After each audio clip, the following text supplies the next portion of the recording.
오늘 요절 말씀은 예레미야애가 5장 21절의 말씀입니다. 제가 다시 한번 봉독해 드리겠습니다. 여호와여 우리를 주께로 돌이키소서. 그리하시면 우리가 주께로 돌아가겠사오니 우리의 날들을 다시 새롭게 하사 옛적 같게 하옵소서. 아멘. 예레미야애가는 이름 그대로 선지자 예레미야가 예루살렘의 멸망을 보면서 불렀던 슬픈 노래입니다. 선지자 예레미야가 하나님의 나라로서 유다와 또 하나님의 도성으로서 불려졌던 예루살렘 성이 패망하는 것들을 직접 눈으로 목격하고 지었습니다. 선지자의 평생 소원이 무엇이겠습니까? 그것은 주의 백성들이 하나님께로 돌아오는 것입니다. 예루살렘이 다시 하나님의 도성으로 우뚝 서는 것입니다. 그러나 그가 목격한 것은 패역하고 배교한 이스라엘이었고, 이에 대한 하나님의 심판과 또 바벨론에 함락된 채 기근과 공포에 시달리는 예루살렘 백성들의 모습이었습니다. 그러나 여러분, 이 노래는 이런 슬픔만 담고 있지 않습니다. 역설적으로 선지자는 한때 예루살렘의 영광을 노래하고 또 이스라엘이 범죄하였을 때에 하나님께서 그 언약하신 대로 이방인들의 그 말발굽 아래 예루살렘을 처참하게 짓밟으려는 그 광경을 지켜보면서 오히려 이스라엘의 회복을 위한 하나님의 신실하심을 노래합니다.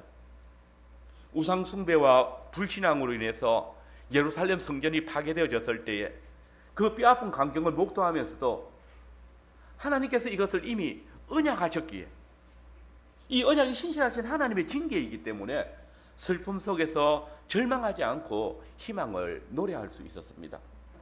그 징계 속에는 참으로 이스라엘의 회복을 원하시는 그 하나님의 은혜가 있었기 때문입니다. 예루살렘의 회복을 바라시는 하나님의 그 열심이 보였기 때문입니다. 이제 선지자는 눈을 들어서 하늘에 계신 하나님을 바라보면서 예루살렘에 임한 그 많은 절망과 또 이스라엘이 당한 슬픔을 이긴 소망을 노래합니다. 그 소망이 무엇입니까? 19절입니다.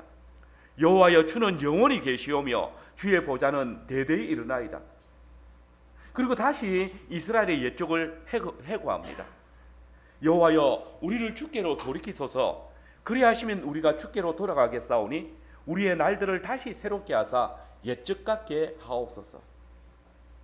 근데 여러분, 이 회복은 이스라엘 편에서 이룰 수 있는 것이 아닙니다. 선지자는 이 사실을 너무나 잘 알고 있었기 때문에 여호와여 우리에게로 돌이키소서, 우리를 주께로 돌이키소서, 그렇게 호소합니다. 회복은 하나님의 은혜의 역사로부터 시작될 수 있기 때문입니다. 저는 오늘 함께 읽은 이 본문의 말씀을 통해서 이스라엘의 회복을 바라는 선지자의 마지막 탄원을 살피면서 패역한 교회의 참된 회복은 주께서 약속하신 옛적같이 될 때에 이루어진다라는 주제로 말씀을 전하겠습니다. 우리는 먼저 흔들리는 성전과 흔들리지 않는 하나님의 보좌를 보게 됩니다. 잘 아시는 대로 지금 예루살렘 성전은 느부갓네살 왕의 침입으로 인해서 처참하게 무너졌습니다. 더 이상 이 지상에는 하나님의 집이, 하나님의 보좌라 불려지는 곳이 없어졌습니다. 그래서 선지자는 본문 바로 직전에 곧 5장 18절 말씀에 보면 시온산이 황폐하여 여우가 그 안에서 노나이다 라고 했습니다. 여기 여우가 논다, 무슨 말입니까? 여우는 원래 사람들이 없는 곳을 떠돌아다닙니다. 시온산에 여우가 논다, 더 이상 사람들이 왕래하지 않는 그런 성이 되었다는 말입니다. 물론 남유다가 멸망하고 바벨론 포로로 잡혀갔을 때에 여전히 예루살렘 성읍에는 사람들이 살고 있었습니다. 그러나 거기에 성전이 없습니다. 그러니 하나님을 찾는, 성전을 찾아 경배하는 자가 없습니다. 야훼 하나님께서 거기 계시지 않습니다. 거기 이방인들이 거주하고 하나님의 성 시온산을 더럽히고 있습니다. 그러니 왕래하는 사람이 없는 것입니다. 덜 짐승들만 가득한 것입니다. 그야말로 여호가 노니는 시온산이 된 것입니다. 시온산의 형편이 이러할진데 그러면 이제 야훼께서는 어디에 계실 수 있겠습니까? 그런데 이 사실을 너무나 잘 알고 있는 선지자는 전혀 다르게 다시 이야기합니다. 여호와여 주는 영원히 계시오며 주의 보좌는 대대에 일어나이다. 아니 분명히 성전이 허물어졌다고, 하나님의 보좌인 지성소가 무너졌다라고 선지자는 이야기했습니다. 그런데 도리어 하나님의 보좌가 영원히 있고 그분의 권세가 세세토록 있다고 말하고 있습니다. 어떻게 그럴 수 있습니까? 여러분, 이는 범죄한 인간들이 땅에 있는 보좌, 곧 건물 성전은 허물 수 있지만 하늘에 있는 하나님의 보좌는 영영이 서 있기 때문입니다. 인간들이 손으로 지은 성전은 파괴할 수 있지만 영원한 하나님의 권세와 영광은 조금도 손상을 입지 않았습니다. 지금 예레미야는 이렇게 말하고 있습니다. 이 땅에 세워진 당신의 거처는 여우들의 서식처가 되었습니다. 그러나 주님의 보좌는 조금도 변하지 않았습니다.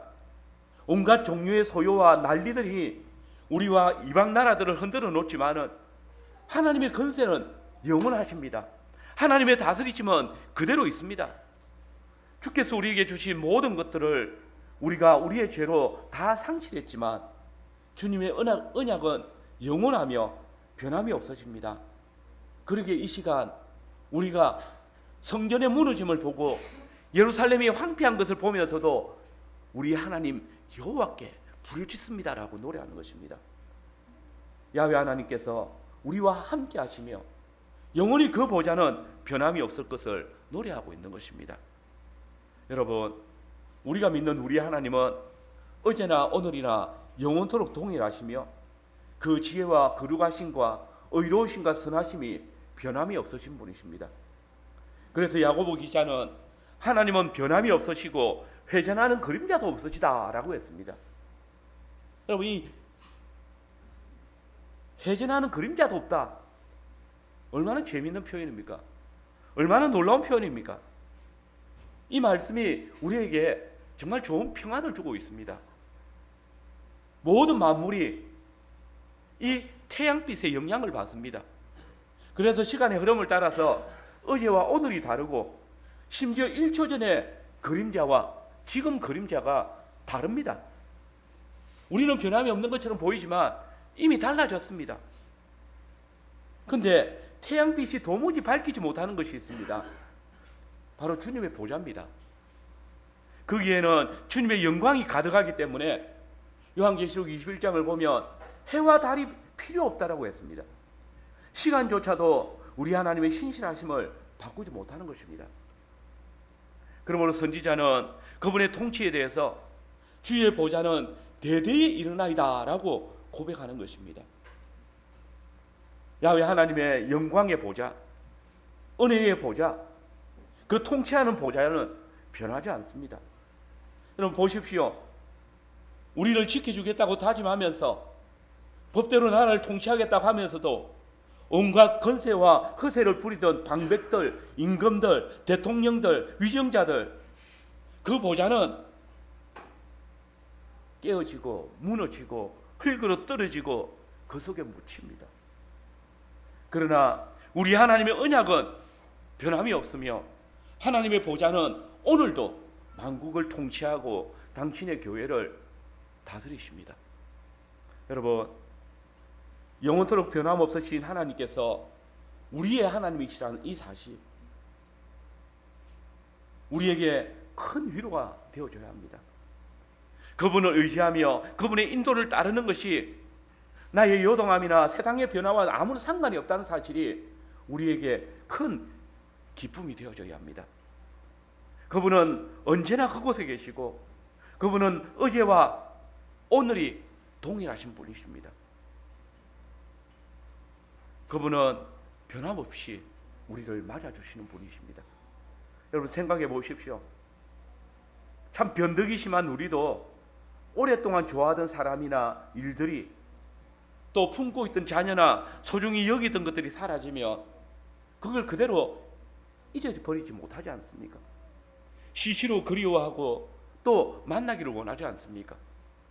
하물며 변함이 없으신 하나님께서 그 사랑하시는 백성에 대해서 언약을 맺어서 그들의 하나님이 되신 분이 어찌 그 당신의 택하신 친히 당신의 백성으로 삼으신 자들을 잊으실 수 있겠습니까? 여인이 어찌 그 젖먹는 자식을 잊겠으며 자기 태에서 난 아들을 긍휼히 여기지 않겠느냐? 그들은 혹시 잊을지라도 나는 너를 잊지 아니할 것이라. 이런 확신이 있기 때문에 선지자는 슬픔과 애통함 속에서도 다음과 같은 최후의 호소를 주님께 쏟아 부을 수 있는 것입니다. 주께서 어찌하여 우리를 영원히 잊으시오며 우리를 이같이 오래 버리시나이까? 이 단식은, 이 기도는 더 이상 부정적인 것이나 또는 탄식에 머무르는 것이 아닙니다. 오히려 하나님의 적극적인 답변을 기대하는 강한 단언입니다. 언약에 신실하신 주님, 당신은 절대로 우리를 잊으실 수 없는 분이십니다. 영원토록 변함이 없으신 주님이십니다. 주님은 우리를 이토록 오래 버려두실 분이 아니십니다. 그 다스리심이 대대에 미치시는 분의 통치가 어찌 우리를 범죄로 끝나게 만드시겠습니까? 바라오니 이제 일어나소서, 그 다스리심을 우리에게 베푸소서, 속히 그 약속을 이루소서라고 간구하는 것입니다. 여러분, 우리가 우리 죄로 말미암아 하나님께 버림받았고 우리가 하나님을 떠나 징계를 받는 것이지만, 그래서 지금 당하는 고난에 대해서 호소할 염치도 없고 불평할 자격도 없지만 영원한 분이시며 변하지 않는 신실한 분이시기에 우리는 겸손히 우리의 형편을, 우리의 처지를 호소할 수 있는 것입니다. 이 시간 언약에 신실하신 우리 하나님이 우리의 하나님이심을 기억한다면 어찌 시온산의 항폐나 또 예루살렘의 폐망만 바라보면서 절망하고 좌절하겠습니까? 도리어 그 언약을 기억하고 주님의 때를 기다리며 간구할 것입니다. 두 번째로, 예적같이 새롭게 하시는 하나님이십니다. 여러분, 하나님께서 이스라엘을 선택하신 것은 그들로 제사장 나라가 되게 하고 이방의 빛이 되게 하기 위해서이십니다. 이 일을 위해서 하나님은 이스라엘의 하나님이 되어주셨고 이스라엘은 하나님의 백성이 될 수 있었습니다. 실상 이스라엘은 그 사명대로 온 세상의 제사장 나라로서 하나님의 영광을 드러내고 또 세상의 빛으로서 이방을 하나님께로 인도하고 또 굴복시킬 때가 있었습니다. 여호수아가 약속의 땅에 들어갔을 때에 온 땅이 야훼께서 땅의 주인 되시며 그가 행하신 세상의 역사들을 인하여서 세상이 잠잠한 것들을 보았습니다. 다윗과 솔로몬의 때에 온 세상이 주의 나라를 칭송하고 대적들이 주의 백성들을 두려워하며 야훼께서 이스라엘 백성들로 하여금 영광을 얻게 하는 놀라운 역사를 보았습니다. 그런데 지금 이스라엘은 어떠합니까? 하나님의 징계 아래에 있습니다. 세상의 손가락질을 당하고 있습니다. 조롱을 당하고 있습니다. 제사장 나라가 아니라 세상을 닮아가는 폐역한 나라가 되었고 세상의 빛이 되기는커녕 조롱거리가 되었고 저들로 인하여서 하나님의 이름이 수치를 당하기도 하였습니다. 그러므로 이스라엘에게는 회복이 필요합니다. 그 회복은 야훼 하나님을 인정하고 주님께로 나아가는 길입니다. 선지자는 이 사실을 기억하고 이렇게 호소합니다. 여호와여, 우리를 주께로 돌이키소서. 그리하시면 우리가 주께로 돌아가겠사오니 우리의 날들을 다시 새롭게 하사 옛적 같게 하옵소서. 여러분, 선지자는 지금 굉장히 흥미로운 표현을 합니다. 우리의 날들을 다시 새롭게 하사 옛적 같게 하옵소서. 어떻게 새롭게 하는데 예측같이 될 수 있습니까? 그런데 여러분, 여기에 우리의 신앙 고백이 있습니다. 예측을 회복하게 하소서. 영어로 이전으로 되돌아가는 것, 그걸 뭐라고 합니까? 리폼드입니다. 리폼드란 단어가 여기서 나왔습니다. 기록되어진 그 말씀으로 돌아가는 것. 개혁신앙이 바로 주님이 우리에게 말씀하셨던 그것을 회복하게 하소서라는 것입니다. 주님의 교회가 원래 아담에게 명령하신 대로 이 세상을 다스리며 지켜서 제사장 나라가 되고 세상에서 왕노릇하는 것, 이것이 리폼드 신앙입니다. 이것이 선지자가 그리워하는 예적입니다. 여러분, 우리 하나님의 말씀은 어제나 오늘이나 영원토록 변함이 없습니다. 우리에게 말씀하시는 하나님은 그때나 지금이나 동일하신 분이십니다. 그리고 그 하나님의 말씀이 육신을 입으시고 우리 가운데 오셨습니다. 그리고 이렇게 말씀하십니다. 너희가 성경에서 영생을 얻는 줄 생각하고 성경을 연구하거니와 이 성경이 곧 내게 대하여 증언하는 것이니라. 그렇습니다. 예수님이 영원히 변치 않는 하나님의 말씀이시고 그 말씀이신 예수님이 영원히 흔들리지 않는 교회의 유일한 터이십니다. 옛적에 우리 조상들이 듣고 믿으며 걸어왔던 그 길이 지금 그리스도 안에서 새롭게 된 저와 여러분들이 듣고 믿으며 걸어가야 할 옛적 길입니다. 여러분, 세상은 늘 변합니다. 사람이 바뀌고 환경이 변하고 철학도 바뀝니다. 그러나 우리 하나님의 말씀은 어제나 오늘이나 영원토록 변함이 없습니다. 야훼 하나님께서 에덴 동산에서 아담과 맺었던 그 언약이 오늘 우리 교회에서도 진리입니다. 출애굽한 이스라엘 백성들이 광야에서 받았던 그 율법의 말씀이 오늘 저와 여러분들에게 여전히 진리의 말씀입니다. 여러분 보십시오.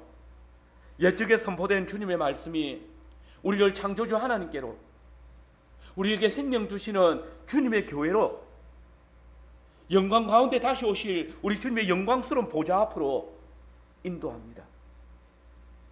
이 사실을 너무나 잘 알기에 선지자는 우리는 새롭게 하사 옛적 같게 되게 해달라고 호소하는 것입니다. 기도하는 것입니다.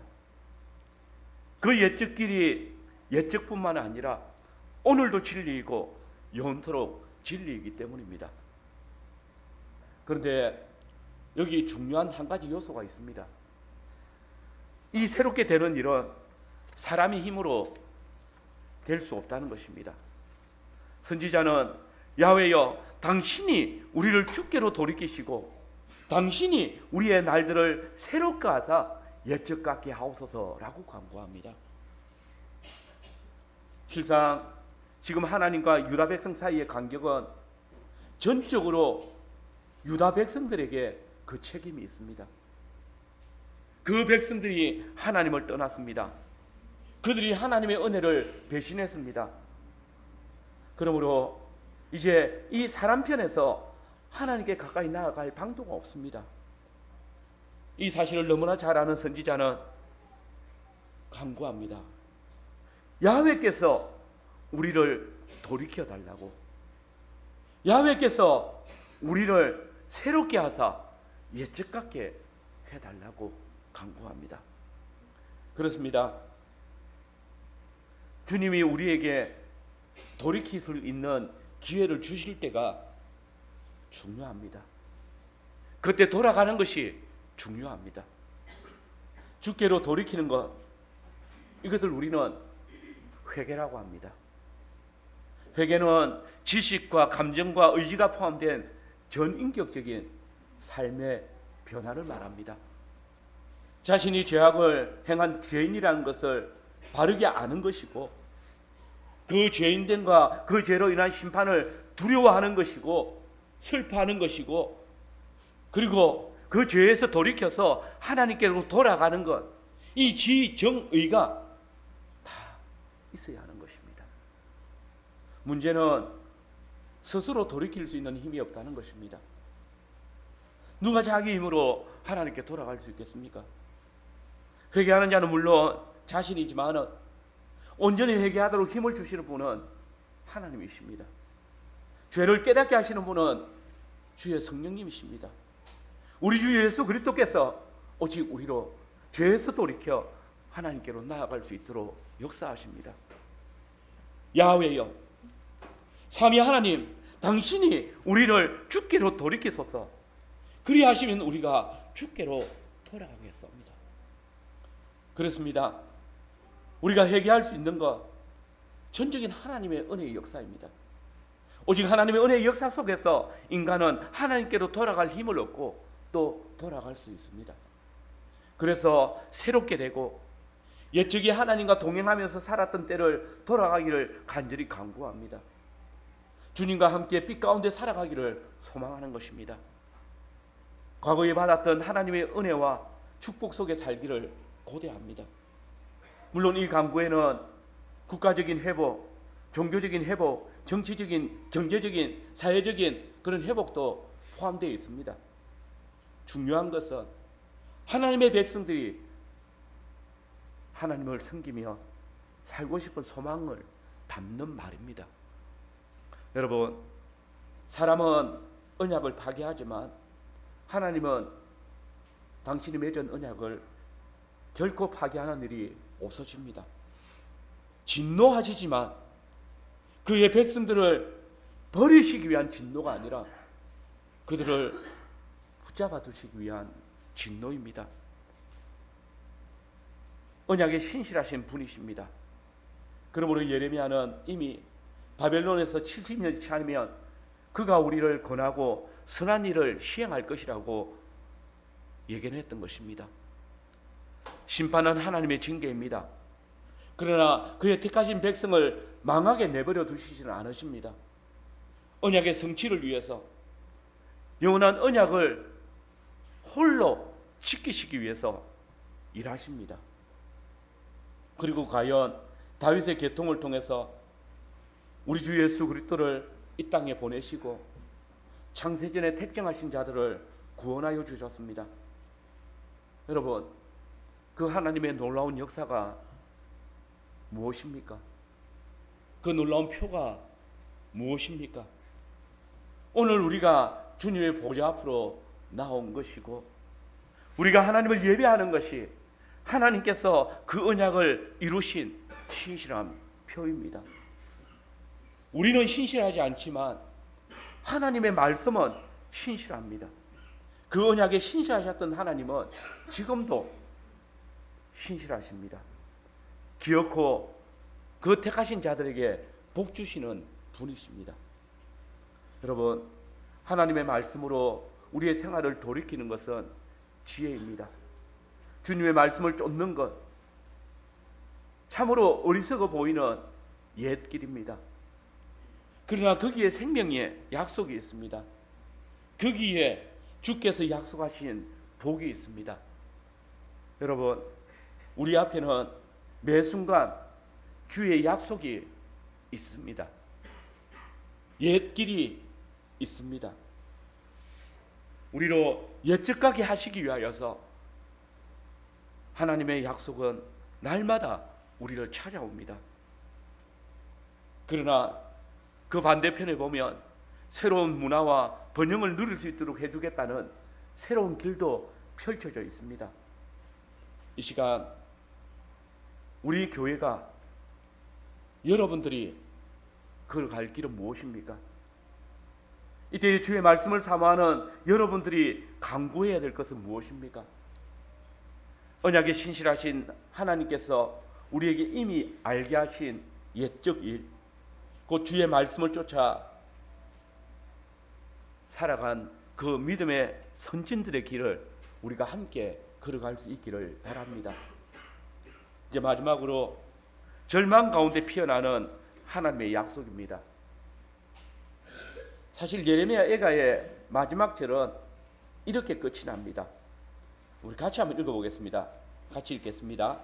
주께서 우리를 아주 버리셨사오며 우리에게 진노하심이 참으로 크십니다. 아니, 조금 전에 우리를 새롭게 하사 옛적 같게 하옵소서라고 노래했던 선지자이지 않습니까? 그런데 또다시 주께서 우리를 아주 버리셨사오며 우리에게 진노하심이 참으로 크시니이다 라고 노래합니다. 너무나 절망적으로 끝납니다. 그래서 유대인들은 이 예레미야 애가를 읽을 때에 너무나 절망적으로 느껴져서 22절을 읽고 다시 21절을 한 번 더 읽는다고 합니다. 그러나 저는 이렇게 22절로 끝나는 것이 훨씬 가슴에 와닿고 제 영혼을 흔듭니다. 주께서 우리를 아주 버리셨사오며 우리에게 진노하심이 참으로 크시니이다.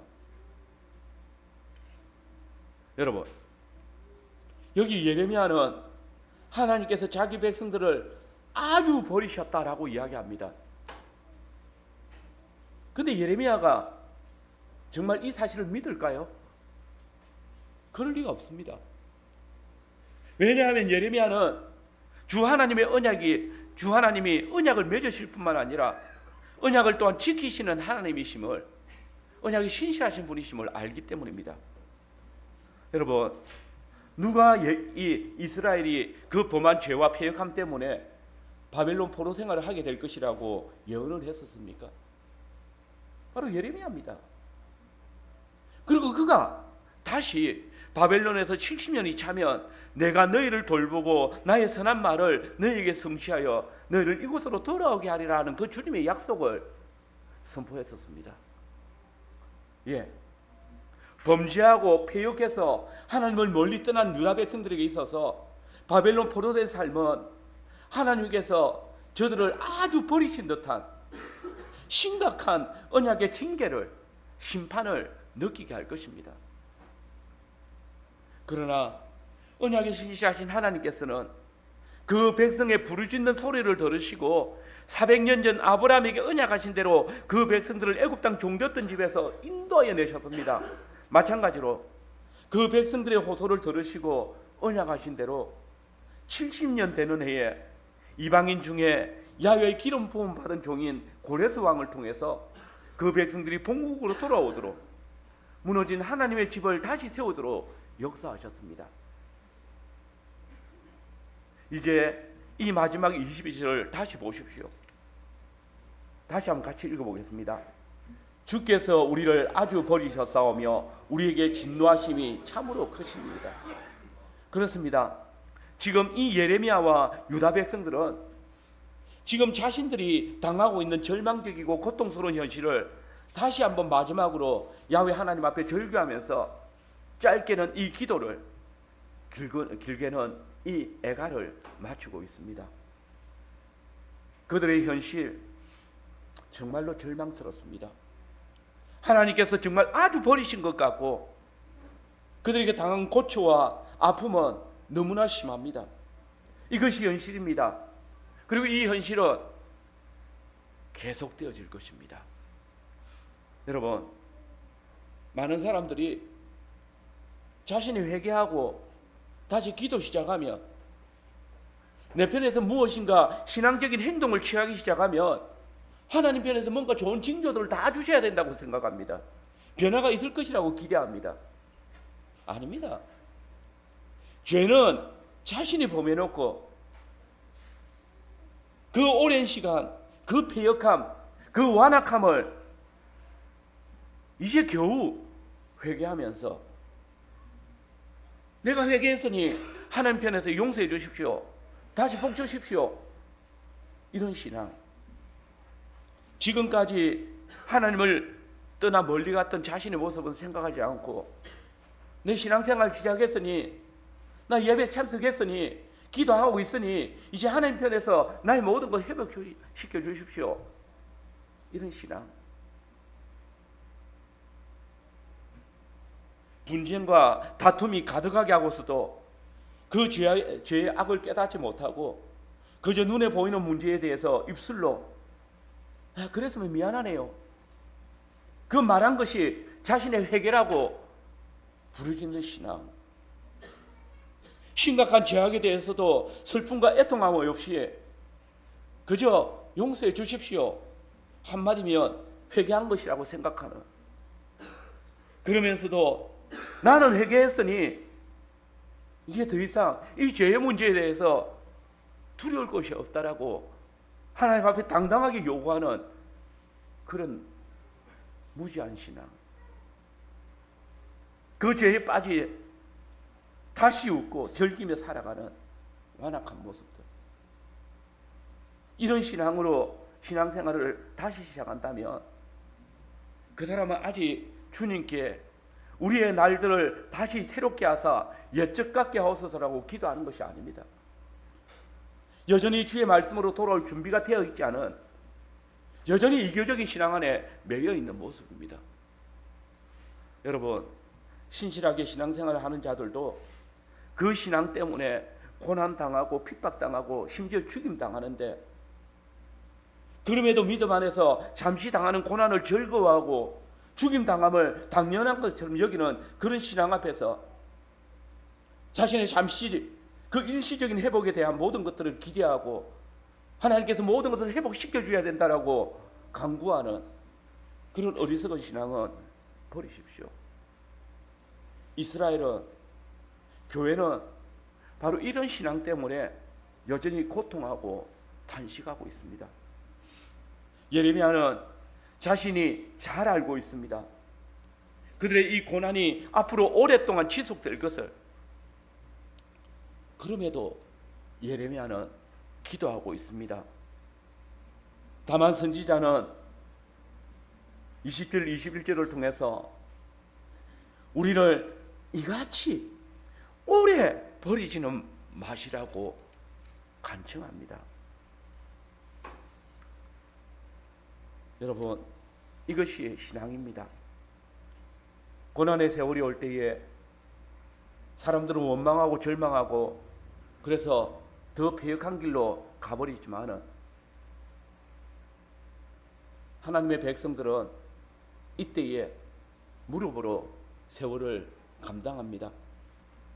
도저히 이런 상황에서 기도를 못하겠다고, 좀 상황이 호전되어서 기력이라도 찾아야 기도하지 지금은 기도 못하겠습니다라고 말하고 싶은 순간에도 기도하는 것이 하나님의 언약을 믿는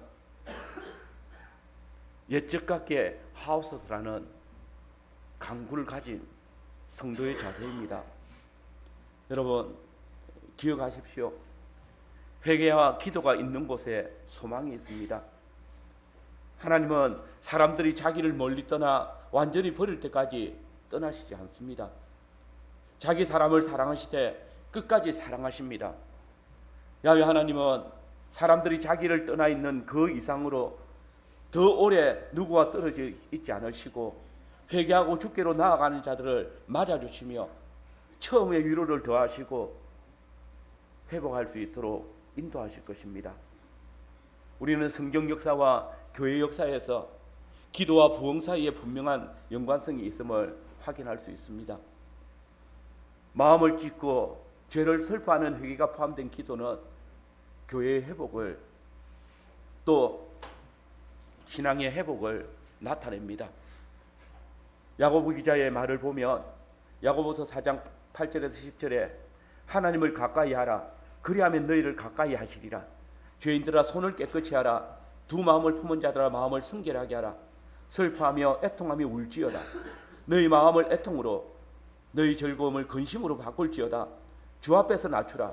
그리하면 주께서 너희를 높이시라고 했습니다.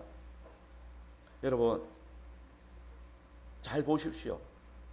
하나님을 가까이 하는 것, 이를 위하여서 자기의 손을 깨끗이 하며 마음을 순결하게 하는 것입니다. 웃음을 애통으로 바꿔야 하고 즐거움을 근심으로 바꿔야 합니다. 자기를 낮춰야 합니다. 그때에 주께서 우리를 회복시키십니다. 야고보는 하나님을 가까이 하는 원리를 잘 알고 있습니다. 여호와의 산에 오를 자 누구며 그의 거룩한 곳에 설 자가 누군가. 손이 깨끗하며 마음이 청결하며 뜻을 허탄한 데 두지 아니하며 거짓 맹세하지 아니한 자로라. 회개하는 자들의 주님께서 하나님이 동행하십니다. 그러므로 야고보는 철저한 회개를 권면합니다. 손을 깨끗이 하라고, 마음을 성결하게 하라고, 너희 자신을 주께 낮추라고 권합니다. 육신의 정욕을 버리고 마음의 청결을 이루라는 권함입니다. 여러분, 오늘 여러분은 어디로 나아가고 있습니까? 예레미야는 눈물 가운데 평생 기도했습니다.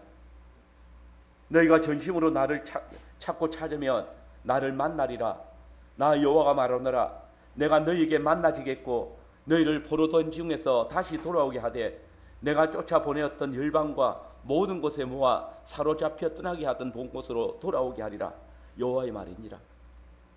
너희가 전심으로 나를 찾고 찾으면 나를 만날 것이라.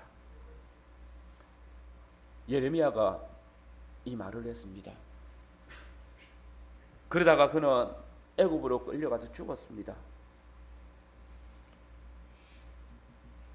그래도 그는 기도했습니다. 이런 기도가 우리의 소망입니다. 저녁에는 애통이 있을지라도 한밤으로 기도를 지새우고 아침에는 웃음이 찾아오고 나의 세대에는 슬픔이 있을지라도 기도할 때에 소망이 생긴다라고 선지자는 노래합니다. 여러분, 우리가 어려움을 당할 때에 마음이 약해지고 또 알력이 흐려집니다. 그러나 우리를 만나주시는 하나님이 여전히 우리와 함께 하십니다. 여전히 그분은 우리의 피난처가 되어주시고 여전히 그분은 우리의 안위할 반석이 되어주십니다. 우리의 삶이 척박할 때에, 우리의 상황이 절망적일 때에 우리와 함께 하시며 우리의 약속을 주시는 그 하나님을 바라보며 나아가야 합니다. 때로는 기다리는 시간이 많이 걸릴지도 모릅니다. 때로는 평생이 걸릴 수 있습니다.